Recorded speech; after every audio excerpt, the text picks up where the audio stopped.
Hello friends, so now we are in a position to move up to some more complex and higher order clinical application, and today I will be discussing with you clinical electromyography. And based upon this clinical electromyography, we have a very wonderful application known as biofeedback, also known as EMG biofeedback. So in this discussion we will be having the basics, the principles, the rationale and application of electromyography. Now, what is electromyography? Because you all have done ECG in your physiology classes and it is very easy to understand electromyography. Basically, it is an assessment that is based upon an equipment which picks the signal of the electrical activity going on in the muscle. So the benefit of this modality or this test or this equipment is that even if your muscle is at rest or it is working, so be it relaxation or voluntary contraction, in both the situation we have very sensitive, very fine electrodes that can pick the signals from the muscle, amplify those signals, and those signals can now be converted into the graph on some screen or some kind of beeps or some other kind of outputs which we can differentiate on a screen or on the panel of the equipment. So basically, if there is some activity going on in the muscle, the signals will be picked like that. If no activity is going on in the muscle, signals will be picked like that. Lot of research has already been done with the signals, so now we have signals already in place that we know that what is going to be a normal graph if we place some electrode and the muscle is working or the muscle is not working, or the muscle has some muscular problem or the muscle has some neurological problem.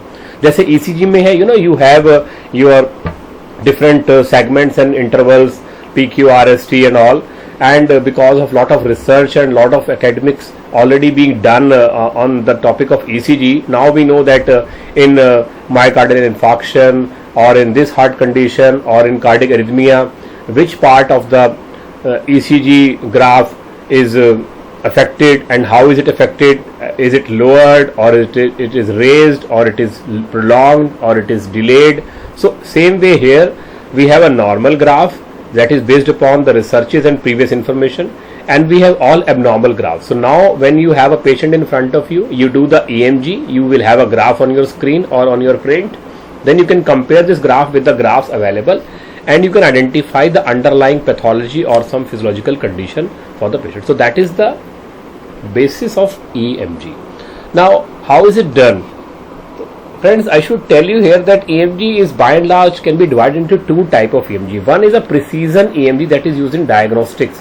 बहुत ही precise होता है ये, and that is done by the needle electrodes, because on the skin you will have more and more electrical signals coming from lot of things. So if you want actually the signals coming from the same muscle in which you are interested, we do the needle EMG. In that needle EMG, we insert the electrodes into the muscles. They are very, very fine needles. They touch the muscle belly and pick the signals from there. So it is an invasive technique, you can say, and normally you have qualified technicians to do needle EMG, and it is not normally and generally done with the equipments or with the clinical setup of physiotherapist. So, but you should have some idea about this. So we have needle EMG. In needle EMG, we have a concentric needle electrode. Concentric needle electrode is like as you have seen the audio jack of your headphone. So it is just one pin, but if you go into detail of that pin, basically it is two pin, but the two pins are concentric, one cylinder over the other cylinder. So that is a kind of concentric situation. Same way here you have needle EMG, which is monopolar and concentric. So it is inserted and the graphs or the electrical activities are picked at rest when the muscle is completely relaxed. Now here the rest does not mean the patient is lying and sleeping. Here the rest means that the muscle is tried to be at best relaxation at that point of time.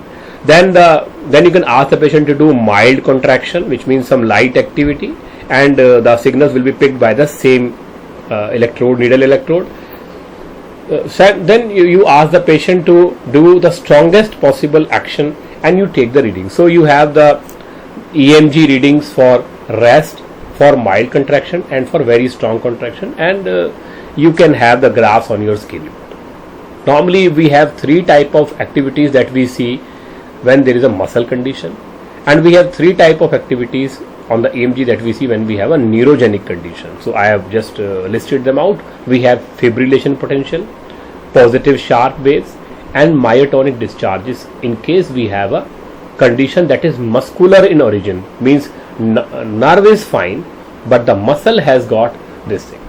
Now if you have muscle okay, but nerve supplying, the motor nerve supplying to that muscle is having some problem, so we will have again three conditions or three graphs for cramp, for tremor and for fasciculation potential. So these are the three activities that we will see on the EMG. You can scroll this in your information. These are the type of graphs I could summarize. You get in different kind of lesions. On this side you can see we have the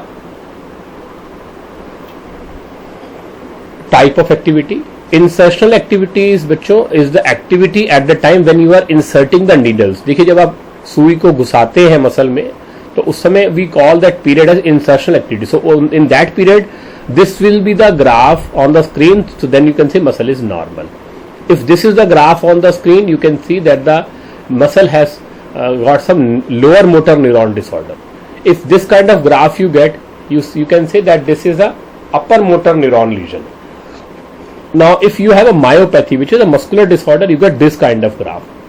And if you have a polymyositis, which is again a condition of muscle, you get this kind of graph. So now you can see that you have lot of graphs. Now spontaneous activity means muscle is not contracting. You have inserted it. Insertional activity has settled. Insertional activity हो चुकी है. जो भी muscle को दर्द होना था, muscle में एक्शन होना था, सुई चुभने की वजह से वो सब यहाँ इन ग्राफ्स में खत्म हो गया. इसके बाद देखो अगर मसल नॉर्मल है और आपने उसमें नीडल डाला हुआ है तो कोई एक प्लेन लाइन आएगी, which means at normal rest there is no activity in the muscle spontaneously, अपने आप से कोई एक्टिविटी नहीं होती. लेकिन अगर मसल में नर्व डिसऑर्डर है लोअर मोटर टाइप का तो इस तरीके की वेव्स आएंगी आपको. अगर अपर मोटर न्यूरॉन डिसऑर्डर है अगेन कोई एक्टिविटी नहीं, प्लेन लाइन आएगी. If you have a myopathy again you will have plane line, and if you have a polymyositis you have again these type of graphs. So you can see that these are the graphs you see. Now when you do light muscle action, so some motor units are fired, so you get this kind of graph in a normal muscle, these kind of graphs in lower and upper motor neuron lesion, and these kind of graphs in your muscle problems that we have just mentioned, myopathies and polymyositis. Now when you have a complete muscle contracting, the strongest, very strong muscle contraction, so जब हम बहुत strong muscle contraction करते हैं, so then there is an interference because now more motor units, more fibers are firing, so the electrical potentials will be picked and there will be interference between the electrical potentials, and because of this interference not single graph will be seen as you see in these cases and these cases. Now you will see an interference pattern, बहुत सारे graph मिल करके एक बहुत बड़ा सा एक pattern बना देंगे. So this will be the pattern you see in a normal muscle. These are the pattern you will see in your neurogenic disorders, lower motor and upper motor, and these are the patterns you will see in myogenic disorders. This is myopathy and this is polymyositis. So these are the different graphs you can interpret from your EMG, and as I said that these are highly specialized techniques. These techniques are done by needle EMG and needle electrodes, and there is a special course and there is a special technician that perform, because these are the diagnostic EMG. इसके basis पर हम muscle में कोई बीमारी या nerve में कोई बीमारी डायग्नोस करते हैं. So these are commonly and generally not done with the physiotherapy equipment and in physiotherapy setups. So I am not going much into detail of it. Now we come to the other aspect and the more applicable part of EMG in physiotherapy, and that is biofeedback. Now, what is biofeedback? Biofeedback is, when you do an exercise or when someone performs an exercise, you have to give feedback to that person. आप exercise ठीक नहीं कर रहे, move your hand up, no, give more strength, or more fast, more strongly, lightly. So these are the kind of feedbacks you give to the patient when a patient is performing some exercise. Now such feedbacks are given verbal, such feedbacks are given by some associate of the patient जो मरीज के साथ खड़ा हुआ है, or by the therapist. So these feedbacks are not known as biofeedback, but suppose you pick a signal from the person itself and that signal is shown to the patient. So that is a kind of feedback which will be a biofeedback because it is coming biologically from the patient itself. The best example is Fitbit kind of smart watches these days. You know, when you run, they can show you your heart rate or they can show you your calorie consumption. Now because this is coming from your own body, you see that your heart rate is now 110. If you want to increase it, you move faster, you run more, so that your heart rate is now from 110 to 130. And suppose your target is 150, तो आप तब तक दौड़ते रहेंगे जब तक आपका heart rate treadmill पर दौड़ने से 150 नहीं आ जाता है. And then you try to maintain 150 if you want to do that. So this is a kind of biofeedback. Same way you can have more biofeedbacks, like suppose you have a dynamometer. You might have seen this thing in some malls or in some fairs. You have a dynamometer wherein you press some hand grip and a meter shows you how much is your power. So that is known as dynamometer. You see it. You see there is a kind of scale like this and there is a pointer which is there, and this pointer gives you the reading. Suppose you press the hand grip very hard, it is here. Now if you press it more hard, you will have the pointer here. If you press it at your best, maybe your pointer is here. So you can see that I am doing and my activity or my performance is better and better. So this is a kind of feedback, and this feedback is coming from your own muscles, from your own performance, from your own effort. So this is a kind of biofeedback. So hand dynamometers are another thing. Then you can have some kind of pressure biofeedback, wherein suppose you have a fluid filled in some bulb or in some tube. Now there is a fluid like this, right, and there is a meter which is put on this side of the equipment. This is the maximum, this is the minimum, right? And now suppose this is the reservoir from where you push the fluid up and down. Now suppose you are asked to press this bulb or this balloon. Now when you press this balloon, this liquid goes up and this line touches from here to here. So now you say that you have done it slightly better than the last time. पहले ये यहाँ पर था, अब ये ऊपर आ गया. So now if someone has a lesser power, वो इसको दबाएगा, कोई बच्चा दबाता है, उसका ये liquid नीचे आ जाता है, and the pointer shows this reading. So this is a kind of pressure biofeedback. So you can give these kind of feedbacks to the patient, and the patient is motivated, and the patient has got a quantitative biofeedback, and the patient is getting feedback from his own performance. So he is not in this confusion कि नहीं doctor साहब तो बार बार वैसे ही झूठ बोल रहे हैं, मैं अच्छे से कर तो रहा हूँ, पहले से ज़्यादा बेहतर कर रहा हूँ. So here he will understand that no, previously I was here, now I am here, so I am better. Or previously I was here, now I am here, so I am not doing harder. So I have to put more force. So these kind of feedbacks are biofeedback. Now similarly we can have a feedback based upon the EMG. Now what is that? As I said, EMG has got two type of EMGs. One is needle EMG that you have just done, and that was the kind of EMG we see in the diagnostics. Now there is one more EMG known as surface EMG. In the surface EMG, we use surface electrodes. The less sensitive electrodes are put by the therapist on the muscles from which you want to draw the feedback. Suppose this is your area of muscle, and now I will put two electrodes here, one electrode here let's say, and the other electrode here, and these electrodes will pick the signals, and they will give the signals to some machine, and the machine will show you the graph. Now suppose earlier there is no activity, so graph is like this. Now you ask the patient to do some activity, the graph goes up. Now you tell the patient to do the activity to the best, the graph goes up. So now this is the kind of feedback you can see, that okay, when I do an activity, the graph goes up and up and up. and you can take prints also of this thing. So these are another the kind of feedbacks that you get from EMG. If this graph is not available, maybe you have the LED bulbs. So one bulb is here, then the other bulb is here, then the other bulb is here. So small LED light bulbs are put on the equipment, right? Let's say these are the 5 levels of bulbs, and this is your equipment,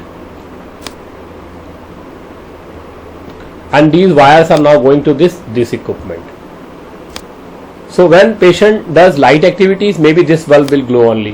When patient does medium activity, this bulb will glow, and when he does the best activity, this bulb will glow. So again, you can write down here the performance is in this direction. This is low, this is medium, and this is high. So patient understands that if I go from this bulb to this bulb, my performance is becoming better and better. You can use different colors also. These can be yellow bulbs, then you have orange bulbs, then you have green bulbs, green LED lights. So same way you can have visual, you can have beeps also. Suppose this is there, beep will come at a slower rate. When you come here, the beep will be faster. So again, this is a kind of audio. So you can have beep also. So the beep will tell you that you are doing better or you are doing slower. So these are the different kind of feedback. And what is the principle behind it? The signal is picked from these areas of the muscle.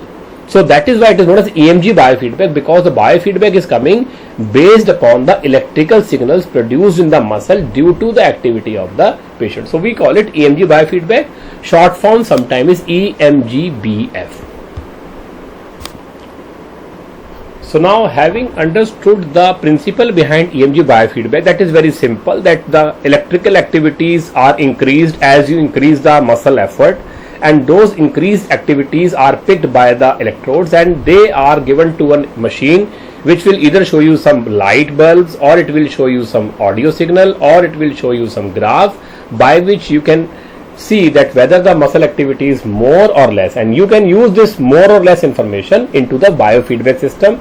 So the patient is now more motivated and more clear about his own performance in a quantitative and in an independent manner. ये नहीं कि doctor बोल रहा है कि आप कम कर रहे हो, ज्यादा कर रहे हो, वो खुद देख रहा है मशीन में कि मैं कम कर रहा हूँ या ज्यादा कर रहा हूँ. Now as you know that this is a surface EMG, unlike needle EMG which was very specific going to the same muscle. Here you have just put the electrode, so maybe you can have some movement of your electrical movement from skin, electrical activity from underlying tissue, electrical activity from the muscle, and each muscle is always overlaid or underlaid by many muscles. एक जगह पर कोई एक muscle तो होता नहीं है. तो इसमें जो इलेक्ट्रिकल सिग्नल आते हैं वो बहुत ज़्यादा मिक्स्ड आते हैं. But again, if one muscle is acting, if one muscle is performing, the signal of that muscle will be picked, and there is lot of averaging, lot of screening is done in the machine itself, and you get a very fairly good feedback from the muscle in which you are interested, though it will have overlapping of lot of signals coming from different tissues that are again in the same area of the electrode.